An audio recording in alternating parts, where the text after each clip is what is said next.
يا وجيهاتي.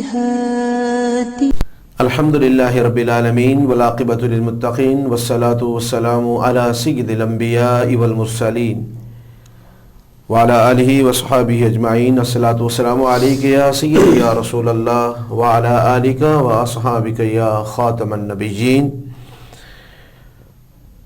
دنیا میں تمام چاہنے والوں کو، تمام دیکھنے والوں کو، جہاں جہاں پروگرام بہار سلطانیہ کو سنا جا رہا ہے، دیکھا جا رہا ہے، بہار سلطانیہ کے پلیٹ فارم میں تمام دیکھنے اور سننے والوں کو اشتیاق سلطانی کی طرف سے السلام علیکم ورحمۃ اللہ وبرکاتہ. رمضان مبارک کی بابرکت ساعتوں اور رحمتوں میں ایک مرتبہ پھر آپ کو خوش آمدید کہتے ہیں. آج کا جو ہمارا پروگرام ہے، قرآن کی اہمیت ہمارے معاشرے میں کتنی ضروری ہے، اور پھر قرآن کا ترجمہ، تفسیر پڑھنا، اور پھر اس کے بعد بے شمار اور باتوں پر گفتگو ہوگی. امین و ناظرین، آج ہمارے پروگرام میں تشریف لائے ممتاز عالم دین حضرت علامہ مولانا حافظ محمد اشفاق نقشبندی صاحب. رمضان مبارک کی بابرکت ساعتوں اور رحمتوں میں پروگرام بہار سلطانیہ میں تشریف لانے پر ہم حضرت علامہ مولانا محمد اشفاق نقشبندی صاحب کو جناب خوش آمدید کہتے ہیں. جزاک اللہ. رمضان مبارک کی بابرکت ساعتوں میں علامہ اشفاق نقشبندی صاحب، ہم آپ سے یہ جو آج کا ہمارا جو موضوع ہے قرآن کے حوالہ سے، سب سے پہلے ہمارے ناظرین و سامعین جو پروگرام ہمارا دیکھ رہے ہیں، سن رہے ہیں، ان کے لیے یہ جاننا ضروری ہے کہ فہم القرآن کا معنی کیا ہے. سب سے پہلے یہ، اور پھر اس کی اہمیت ہمارے معاشرے میں کتنی ضروری ہے، اس پر آپ روشنی ڈالیں. بسم اللہ الرحمن الرحیم. الحمد للہ وحدہ، الصلاۃ والسلام علی من لا نبی بعد وعلی آلہ واصحابہ الذین اوفوا عہدہ. اما بعد فاعوذ باللہ من الشیطان الرجیم. بسم اللہ الرحمن الرحیم. کتاب انزلناہ الیک مبارک لیدبروا آیاتہ ولیتذکر اولو الالباب. صدق اللہ العظیم. اللہ تعالیٰ کے فضل و احسان سے پروگرام بہار سلطانیہ کے زیر اہتمام آج کے اس پروگرام میں ہم حاضر ہیں. میں سب سے پہلے اپنے میزبان علامہ اشتیاق صاحب آپ کا شکریہ ادا کرتا ہوں کہ آپ نے ہمیں سامعین و ناظرین کے سامنے بٹھایا اور چند باتیں کرنا اور دین کی خدمت کا موقع دیا. اللہ تبارک و تعالیٰ آپ کی اور تمام سامعین کی خیر فرمائے. آمین آمین ثم آمین. کسی بھی عنوان پر گفتگو کرنے سے قبل اس کا تعارف اور اس کی اہمیت کو جاننا ضروری ہوتا ہے. جی بالکل صحیح. تعارف تو آپ نے کرا دیا فہم القرآن، جی. اس کا معنی اور مفہوم کیا ہے؟ تو فہم القرآن کا معنی مفہوم یہ ہے کہ قرآن کو سمجھنا، قرآن مجید کی احکامات، قرآن ہم سے کیا بات کر رہا ہے، اس پر غور کرنا، سمجھنا، یہ فہم القرآن کا معنی مفہوم. جی. جہاں تک بات ہے اس کی اہمیت اور فضیلت کی، قرآن مجید میں جا بجا احادیث مبارکہ میں بے شمار جگہوں پر ہمیں اس کی اہمیت اور فضیلت ملتی ہے. میں ایک روایت جو متعدد کتب سنن دارمی میں بھی ہے، امام بخاری کی الادب المفرد، اس میں مسلم شریف میں، مصنف عبد الرزاق میں، بے شمار جگہوں پہ ہے. حضرت عمر ابن خطاب رضی اللہ تعالیٰ عنہ روایت کرتے ہیں، فرمایا قال رسول اللہ صلی اللہ علیہ وسلم، آقا علیہ السلام نے فرمایا یرفع بہذا الکتاب اقواما، اس کتاب پر عمل کرنے، اس کے جو آگے ہم بتائیں گے جو چیزیں اس کے مطلب حدود و قیود ہیں، جی. یا اس پر عمل پیرا ہونے میں ایک قوم کو اللہ تعالیٰ رفعت اور بلندی عطا فرمائے گا. وَيَدَعُ بِهِ آخَرِينَ، اور کچھ لوگوں کو، کچھ دوسرے لوگوں کو اس کو چھوڑنے کی وجہ سے پستی کا سامنا ہوگا، ذلت و رسوائی کا سامنا ہوگا. یعنی مختلف الفاظ دیگر آسان الفاظ میں یوں سمجھے کہ درس قرآن اگر ہم نے بلایا نہ ہوتا، جی. یہ زمانے نے دکھایا نہ ہوتا، اور وہ معزز تھے زمانے میں مسلمان ہو کر، ہم خوار ہوئے ہیں تارک قرآن ہو کر. ٹھیک. یہ اس کی اہمیت. ماشاء اللہ. علامہ اشفاق نقشبندی صاحب، آپ نے اس کی جو اہمیت ہے ہمارے معاشرے میں کتنی ضروری، اس پر آپ نے روشنی ڈالی ہے. ہم اپنے اگلے سوال کی طرف چلتے ہیں کہ جب ہم نے اس کی اہمیت کو جان لیا کہ کتنی ضروری ہے ہمارے معاشرے میں، اب اس پر غور کر کے ہمیں معاشرے کے اندر، چاہے وہ خواتین ہیں، چاہے وہ جوان مرد ہیں، چاہے بوڑھے ہیں، چاہے بچے ہیں، انہیں معاشرے میں کیا کردار ادا کرنا چاہیے؟ اس حوالے سے صرف علماء کو نہیں بلکہ عوام کو دونوں طرف سے کوشش کرنی چاہیے ہے نا. عشق ایک طرف ہو تو سزا دیتا ہے, دونوں طرف ہو تو مزہ دیتا ہے. کوئی بھی کام ہے نا تو اس میں تالی دو ہاتھ سے بچتی ہے. تو دونوں کو, عوام کو بھی محنت کرنی ہوگی اور علماء کو بھی. ہم تو مائل با کرم ہیں, کوئی سائل ہی نہیں, راہ دکھلائیں کسے, کوئی راہ روے منزل ہی نہیں. اگر انسان راہ میں آتا ہے تو اللہ فرماتا ہے والذین جاہدوا فینا لنہدینہم سبلنا. جو بندہ ہماری راہ میں آگے بڑھتا ہے تو ہماری رحمت اس کا استقبال کرتی ہے, ہم اس کے لیے راہیں کھول دیتے ہیں. تو اس کے لیے دونوں کو غور کرنی ہوگی. ہوتا یہ ہے کہ ہم شکوہ شکایت سے نہیں باز آتے ہیں. علماء کے لیے شکوے, علماء کے بارے میں طرح طرح کی باتیں, یار علماء کچھ سکھاتے نہیں ہیں. تو بندہ خدا, علماء کی بھی ذمہ داریاں ہیں, ہماری بھی ذمہ داریاں ہیں. اگر نہیں ہے نا امید اقبال اپنی کشتے ویراں سے, ذرا نام ہو تو یہی مٹی زرخیز ہے ساقی. جو علماء بنے ہیں اگر انہوں نے محنتیں کوششیں کی ہیں, ہم بھی اپنی اولاد کے لیے محنت کریں, کوشش کاوش کریں اور اللہ کی رضا کے لیے نکلیں تو ہم محروم نہیں ہوں گے. لیکن خلوص شرط ہے. اب علماء بھی محنت اور عوام بھی کوشش کرے. علماء کیسے, مثلا دروس قرآن کا اہتمام کیا جائے. بے شمار جگہ ہیں وہاں پر سارا سال درس قرآن ہوتا ہے. آج تو سوشل میڈیا ہے, اچھے اور جو معتبر علماء ہیں ان کے دروس قرآن سنے جائیں. پھر نماز تراویح کا جو خلاصہ بھی بیان کیا جا رہا ہے اب بھی سوشل میڈیا پر بھی ہوتا ہے, بعض مساجد میں ہوتا ہے. اگر بالفرض کسی مسجد کے امام صاحب نہیں خلاصہ تراویح بیان کرتے تو وہاں کا ظاہر بات ہے ہر جگہ کی اپنا اپنا ماحول ہوتا ہے. تو میں نے جیسے پہلے عرض کی کہ تالی دعا سے بچتی ہے, اس کے لیے کوشش کریں, نرمی کے ساتھ, پیار کے ساتھ, محبت کے ساتھ, اخلاص کے ساتھ اگر کوشش کریں تو ہو سکتا ہے.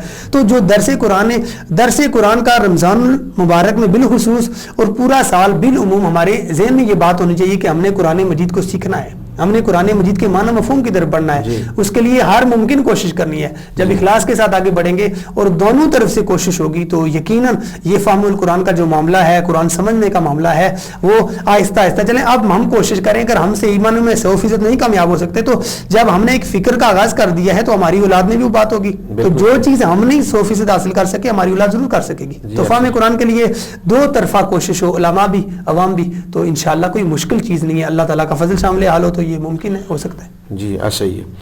اچھا, یہ تو آپ نے ہمارے سامنے بات رکھی کہ عوام کو بھی اس پر غور کرنی ہوگی, علماء کو بھی اس پر غور کرنی ہوگی. اب قرآن کا یہ تاثر دیا جاتا ہے, قرآن کا ترجمہ تفسیر کو سامنے رکھ کر یہ تاثر دیا جاتا ہے کہ یہ قرآن کی تفسیر لیں اور پڑھ لیں. اب تفسیر لینا اور پڑھ لینا, ترجمہ خود ہی پڑھ لینا, کسی عالم دین کے پاس جانا یا کسی صاحب علم کے پاس جانا, کیا ضروری ہے یا خود ہی بندہ پڑھ لے تو یہی کافی ہے؟ اس پر آپ روشنی ڈالیں. جی میں آپ سے پہلے یہی عرض کروں گا کہ ڈاکٹرز ہیں, انجینئرز ہیں, علماء اور دیگر جتنے بھی شعبے ہیں نا, آپ ججز کو, وکلاء کو, جتنے بھی ڈپارٹمنٹ, آپ ان پہ غور کر کے دیکھیں. اگر کوئی ڈاکٹر بن رہا ہے تو کیا وہ خود بنتا ہے کہ کسی استاد کے سامنے بیٹھ کر؟ کوئی وکیل بنتا ہے, کوئی جج بنتا ہے.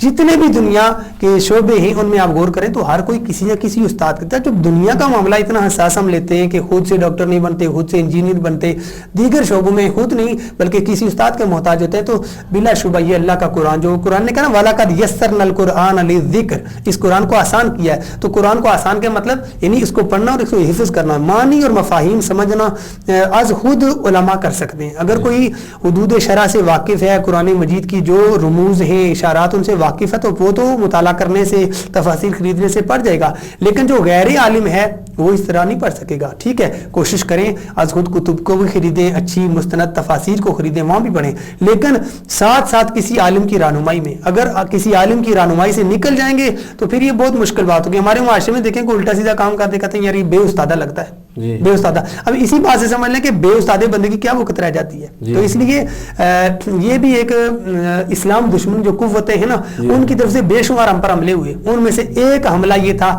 کہ ان لوگوں کو علماء سے دور کر دو. جب علماء سے دور کر دو گے اصل جو دین کی روح ہے اسے ناواقف ہو جائیں گے. جب ناواقف ہوگے تو پھر ان کا کچھ نہیں بچے گا. میں اس ضمن میں علامہ شاہ ولی اللہ محدث دہلوی رحمۃ اللہ تعالیٰ علیہ کی الفوز الکبیر سے نا کافی لمبی بات ہے, 2 لائنیں صرف پڑھ کے اور اوپر میں اشارہ دے دیتا ہوں. فرماتے ہیں کہ سعادت مند دوستوں کو چاہیے کہ وہ علم تفسیر میں گفتگو کرنے سے پہلے ان امور کی حقیقت اور ان کی بعض مثالوں سے آگاہی حاصل کر لیں. وہ کیا ہیں؟ قرآن مجید کے ناسخ منسوخ سے واقفیت ہو, قرآن کے مزاج, شریعت کے مزاج سے واقفیت ہو, احادیث مبارکہ سے. کیونکہ آپ قرآن مجید کو اٹھا کر دیکھیں نا تو ایک مقام پر ورڈ وہی ہے, لفظ وہی ہے, اس کا معنی کچھ ہے. ہے, دوسرے مقام پر اس کا منع اپنے تفسیر میں نہیں جاتا, وقت کی تنگی سامنے ہے, تنگی دامن ہے.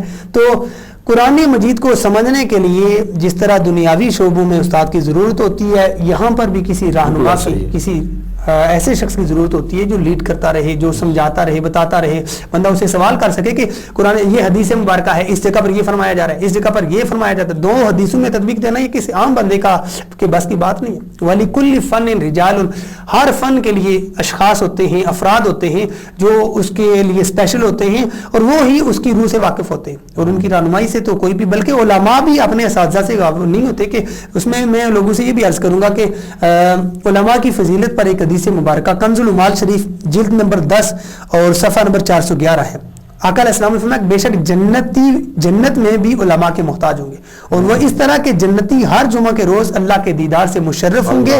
تو اللہ تعالیٰ جنتیوں سے فرمائے گا جو چاہو تمنا کرو.